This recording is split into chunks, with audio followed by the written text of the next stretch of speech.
خلقناكم من ذكر وأنثى وجعلناكم شعوبا وقبائل لتعارفوا إن أكرمكم عند الله أتقاكم. وقال أيضا وما أرسلناك إلا رحمة للعالمين. Sadaqallahu alaihi. Bapak-bapak, ibu-ibu, jamaah rahimahumullah. Puji syukur kita panjatkan kehadirat Allah Subhanahu wa taala. Oleh karena pada malam ke-6 atau malam ke-7 atau malam ke-10 Ramadan ini kita masih berikan kesehatan, kekuatan, dan yang paling utama adalah keimanan, sehingga kita masih sempat berkumpul di tempat yang barakah ini guna melaksanakan ibadah wajib berupa salat Isya secara berjamaah yang insya Allah akan dilanjutkan dengan ibadah-ibadah sunnah berupa salat tarawih dan witir secara berjamaah pula. Salawat serta salam tak lupa kita kirimkan kepada baginda Rasulullah Nabi Muhammad sallallahu alaihi wasallam, Nabi yang senantiasa menjadi panutan kita, menjadi suri teladan kita di dalam melaksanakan segala aktivitas keseharian kita. Selanjutnya, tak pesan-pesannya mengingatkan bapak-bapak hadirin sekalian untuk tetap bertakwa kepada Allah Subhanahu wa taala. Kapan, di mana, dan dalam kondisi apapun kita. Jamaah rahimahumullah, tadi sengaja juga saya buka sedikit maskerku karena yang saya lihat di atas itu adalah kawan saya. Saya tidak menganggap kawan lama, tapi tetap kawan baru sampai detik ini. Jamaah rahimahumullah, dengan apa yang disampaikan tadi terkait dengan kalau bahasa kasarnya kenakalan remaja. Walaupun ada sebagian orang tua yang ikut-ikut nakal, mungkin bagusnya kita akan angkat tema pada kesempatan kali ini tentang Islam rahmatan lil alamin.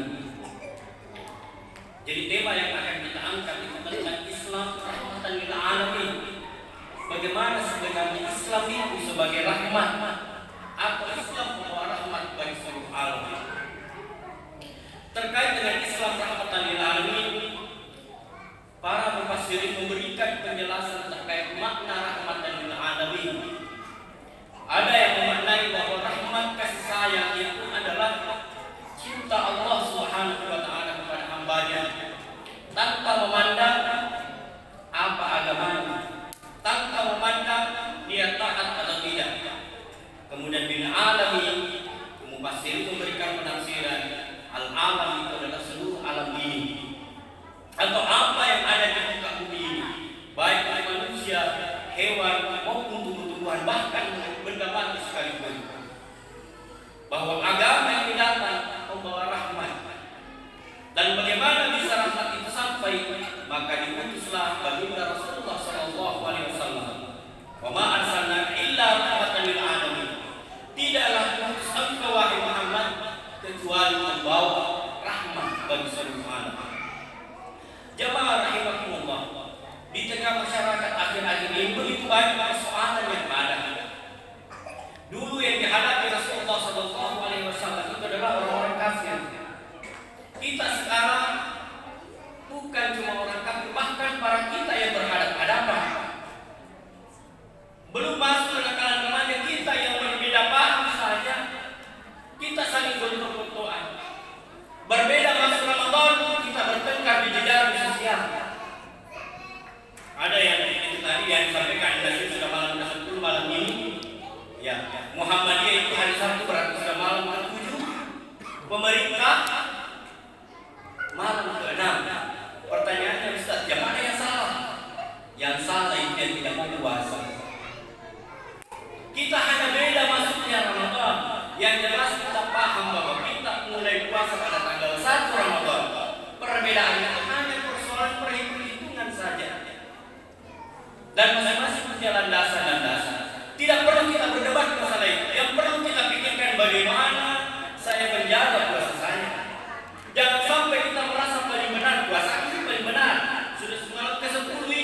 lain.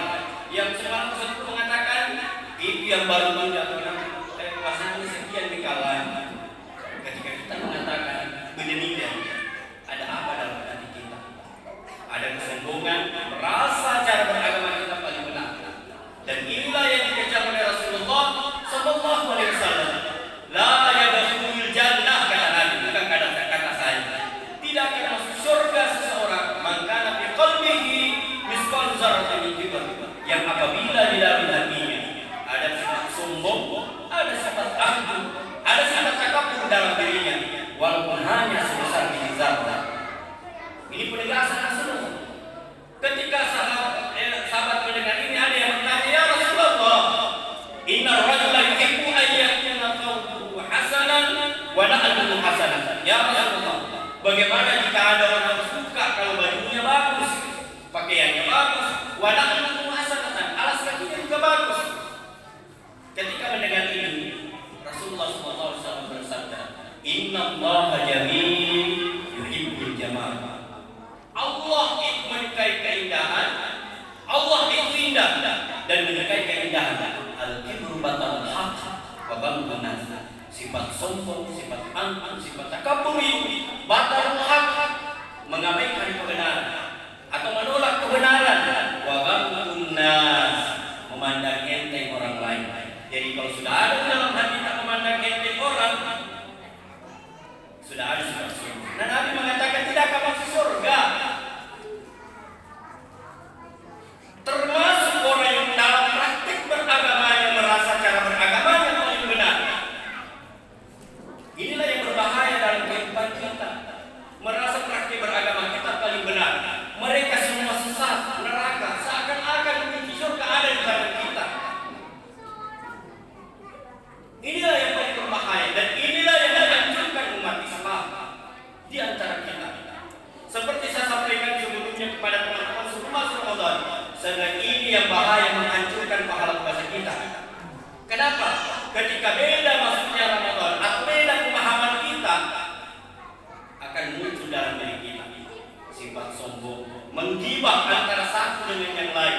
Sementara di dalam hadis Rasulullah SAW terkait dengan masalah gibah, itu termasuk hal yang bisa membatalkan pahala puasa.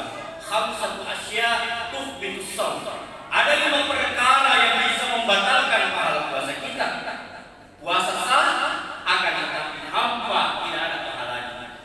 Yang mana itu? Yang pertama al-kadhibu dusta, wal ghibah, menggibah saudaranya, tetangganya, Muhammadiyah, berpuasa di waktu yang tidak jelas, atau tetangganya itu, atau ikut pemerintah dan satu kalanya. Inilah yang tak usah kita dijejaki sosial, dilempar lagi dan sebagainya, masih itu dibahas. Menyesatkan orang yang puasa dua, menyesatkan orang yang terlambat puasa. Apa manfaatnya buat puasa kita? Apa manfaatnya? Tidak ada. Jamaah rahimahumullah,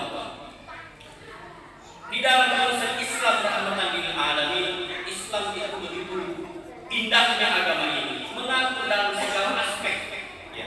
Baik terkait masalah teologis kita, masalah ibadah kita sudah diatur dengan jelas oleh Allah Subhanahu wa taala melalui syariat yang dibawa oleh baginda Rasulullah Sallallahu Alaihi Wasallam.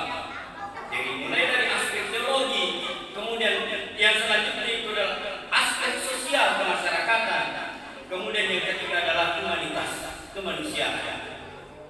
Dan ini sudah diberikan contoh oleh baginda Rasulullah Sallallahu Alaihi Wasallam. Bagaimana terkait masalah ibadah, sudah ada ketetapannya yang dibawa oleh baginda Rasulullah. Tinggal dalam perkara furu', ini yang terkadang menjadi masalah, perbedaan dalam hal furu', cabang-cabang merusak ukhuwah kita. Ada yang berdoa angkat tangan dan tidak angkat tangan. Ada yang baca basmalah, tidak baca basmalah, atau sir basmalahnya, atau pelan basmalahnya. Ada yang doa angkat tangan, ada yang baca basmalah dan sebagainya. Kita saling menyalahkan, bukan zamannya sekarang kita bertengkar masalah ini. Jangan cari perbedaan untuk memperkuat ukhuwah kita, tapi carilah kesamaan. Saya ulang, jangan cari perbedaan untuk mempererat ukhuwah kita, akan tetapi carilah kesamaan kita. Nah, terkadang kita hanya karena perbedaan harakat menyebabkan begitu beratnya di negeri ini mengucapkan assalamualaikum ketika kita ketemu. Ini kan memprihatinkan. Ketika kita ketemu seseorang yang beda pergerakan dengan kita, berat rasanya mengucapkan assalamualaikum. Bahkan ada cuma menganggap suatu kewajiban ketika mengucapkan assalamualaikum, tidak memandang di mana letak buah kita. Sementara dalam hubungan sosial yang lain dengan orang non-muslim, bagaimana? Rasulullah SAW dalam hidupnya mereka berjuang mengislamkan orang kafir, tapi kita kebanyakan sekarang mengkafirkan orang Islam hanya karena perbedaan pemahaman terkait masalah agama. Yang inilah maksud kita. Baginda Nabi mengislamkan orang-orang kafir, sebahagian saudara kita mengkafir-kafirkan sesama muslim. Jamaah rahimahullah, di mana letak umat kita? Sementara Rasulullah SAW dan Allah Subhanahu wa taala berfirman di dalam surah Al-Hujurat, ada dua ayat yang besar yang terkait masalah persaudaraan. Innamal mu'minuna ikhwah fa'aslihu baina akhawaykum wattaqullaha la'allakum turhamun. Sesungguhnya orang muslim itu bersaudara. Fa'aslihu baina akhawaykum, damaikan saudaramu yang bertengkar, yang berselisih, dan takwalah kepada Allah la'allakum turhamun, agar kalian mendapatkan rahmat. Nah, kita biasa dipanas-panas karena perbedaan. Metong yang begini. Ini kayak dibawa oleh Baginda Nabi. Tidak. Bagaimana tentang perbedaan? Ya, perbedaan suku, ras, agama. Allah Subhanahu wa taala sudah disecai sunnatullah. Kenapa? Di dalam Al-Qur'an surah Al-Hujurat ayat 13 Allah Subhanahu wa taala berfirman, "Ya ayyuhan nas, inna khalaqnakum min dzakarin wa untha waj'alnakum syu'uban wa qaba'ila lita'arafu. Inna akramakum 'indallahi atqakum." Ya ayyuhan nas, wahai sekalian manusia, bukan ya ayyuhalladzina amanu, wahai sekalian manusia, inna khalaqnakum min dzakarin wa untha, sesungguhnya kami menciptakan kalian dari jenis laki-laki dan jenis perempuan. Waj'alnakum syu'uban wa qaba'ila lita'arafu, menjadikan kalian berbangsa-bangsa, bersuku-suku. Jadi sudah berbeda memang, beda bangsa, beda suku. Lita'arafu, untuk saling kenal mengenal. Jadi saling kenal mengenal, perbedaan suku, perbedaan bangsa, bahkan perbedaan agama, itu adalah keniscayaan. Dalam hal agama saja, la ikraha fid din, tidak ada paksaan dalam agama. Nah, kita bukan perbedaan agama, perbedaan pemahaman agama saja terkesan kita paksakan. Padahal ini sudah ada perbedaan dari zaman dulu. Khilafnya para ulama, dari para ulama tidak berani mengkafir-kafirkan saudara kita ini yang pengikutnya terkadang begitu. Bahkan sering menghina saudara kita. Belum memahami betul secara detail persoalan yang ada, diteriaki kafir dan sebagainya. Bahkan menganggap bahagian dari dakwah itu adalah mengedit video, mengedit gambar untuk menistakan saudara kita yang beda pemahaman. Salah satu contoh, pernah wakil presiden diedit wajahnya menjadi wajah binatang. Baru-baru wajah negeri kita dirubah diedit menjadi wajah binatang dengan alasan mencaci mereka, menistakan mereka. Pertanyaannya, ada tak contoh baginda seperti itu? Bahkan Rasulullah pernah didatangi sahabat, "Ya Rasulullah, kenapa tidak mencaci orang kafir? Kenapa tidak melaknat orang kafir?" Apa kata Rasulullah? "Saya ini diutus bukan untuk melaknat. Saya ini diutus liutammima makarimah akhlak, untuk menyempurnakan akhlak manusia." Nah, kita ternyata terkadang lebih hebat dari Nabi.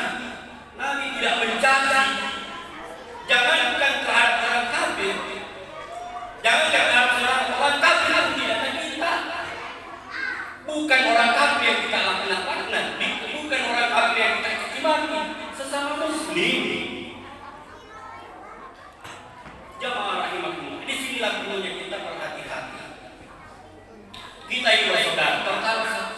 dalam kajian ulama kita membagi persaudaraan. Ada yang disebut dengan ukhuwah Islamiyah. Apa yang disebut dengan ukhuwah Islamiyah? Itu persaudaraan seakidah sesama Muslim, dan itu adalah suatu keniscayaan bagi kita yang beragama Islam. Kemudian yang kedua adalah ukhuwah wataniyah, persaudaraan sebangsa. Kita sebagai bangsa Indonesia tidak memandang agama lagi, tidak memandang suku lagi, akan tetapi kita bersaudara dalam satu negara. Kemudian yang terakhir adalah ukhuwah basyariyah atau ukhuwah insaniyah, persaudaraan sesama manusia. Dalam hal interaksi sosial, kita tidak perlu lagi memandang apa agamanya, tidak perlu memandang suku bangsanya, tidak perlu kita pandang apa sukunya. Ketika mereka membutuhkan kita, berikanlah bantuan, berkomunikasi, berinteraksi dengan mereka. Jangan ketika ada kecelakaan langsung ditanya apa agamanya, bukan Islam, biarkan dia mati. Inilah yang merusak kita, inilah yang menghancurkan kita, dan inilah yang menistakan agama kita. Jemaah rahimahullah, disinilah perlunya kita mengevaluasi diri. Apakah betul-betul kita ini sebagai orang yang beragama Islam merasakan rahmat dan membawa rahmat bagi seluruh alam atau tidak?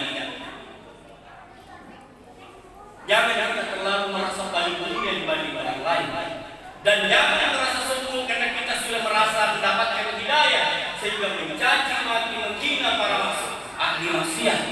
Karena kenapa? Kita tidak tahu khatam umur kita, akhir umur kita bagaimana. Apakah kita ingin husnul khatimah atau su'ul khatimah? Bisa saja hari ini kita ahli ibadah, tapi di ujung umur kita hidayah hilang dan kita masih dalam keadaan su'ul khatimah. Begitu juga sebaliknya, bisa saja ahli maksiat hari ini, ahli maksiat hari ini yang tidak mau puasa, yang tidak mau sholat,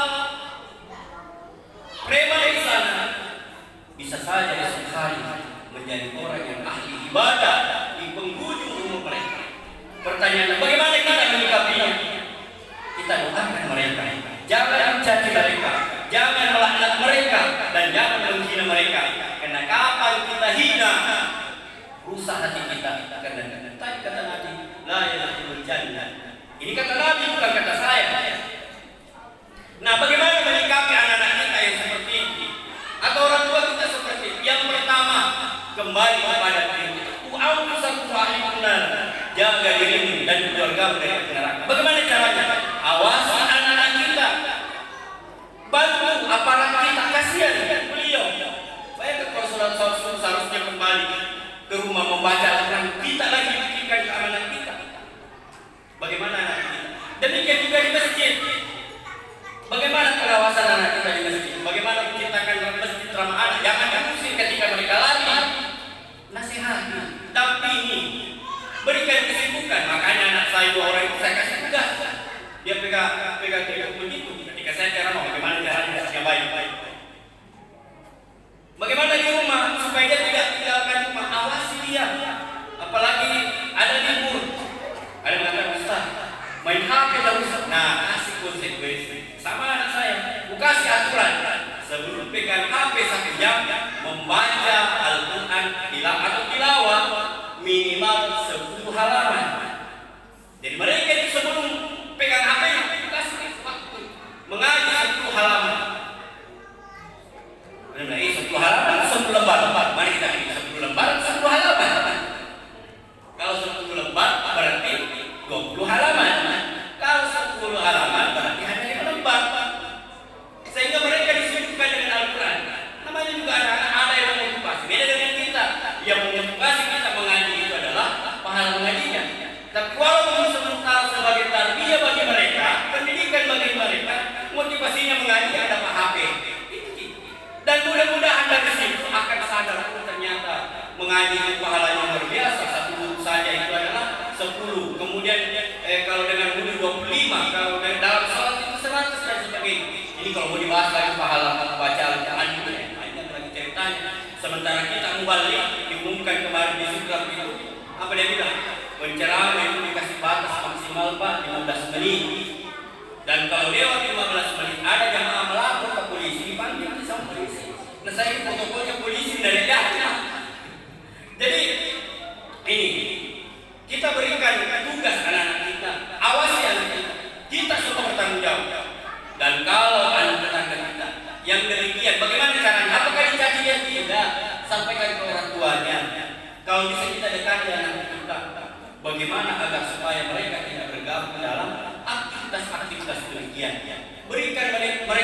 kesibukan yang mungkin saja dia tidak terbawa ke sana.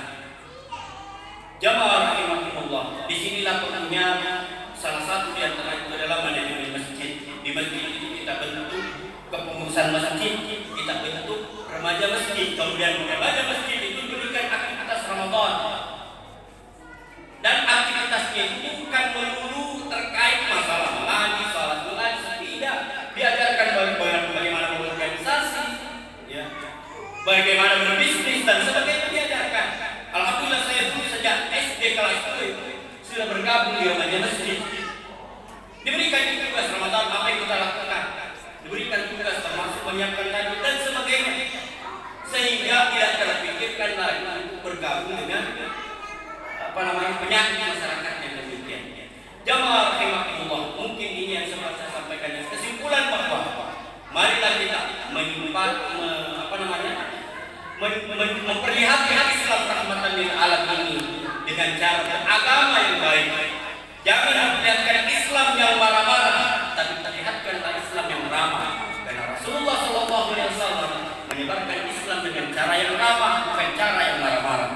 Kemudian yang kedua, menyikapi problematika masyarakat yang terjadi di tengah umat. Apa yang harus kita lakukan? Yang pertama itu adalah bagaimana menjaga keluarga kita, menjaga diri kita agar mereka tidak tergabung dalam kelompok-kelompok yang bisa merusak. Dan kalau ada yang bisa kita bantukan, aparat terkait masalah itu, bantulah mereka. Bayangkan kalau mereka tergabung seperti yang disampaikan, kemudian diledakkan di situ, apa yang terjadi?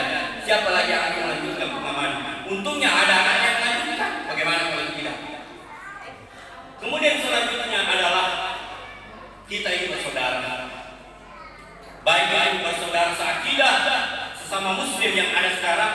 Kemudian yang kedua, kita bersaudara sebangsa. Dan yang ketiga, kita bersaudara sesama makhluk Allah Subhanahu wa taala, ciptaan Allah Subhanahu wa taala. Karena persaudaraan itu jangan mencari perbedaan, akan tetapi mari kita mencari persamaan agar supaya tidak ada benci di dalam hati kita. Terkait masalah khilafiyah di dalam beragama, tidak perlu lagi kita pertentangkan, apalagi dalam perkara ruwiyah yang para ulama berbeda pendapat. Jalankan apa yang kita pahami benar tanpa menyalahkan orang lain yang mungkin punya dasar tersendiri. Begitu juga sebaliknya. Lebih dan kurang yang melibatkan jihad sabilillah. Wallahu muwaffiq ila aqwamit thariq. Wassalamualaikum warahmatullahi wabarakatuh.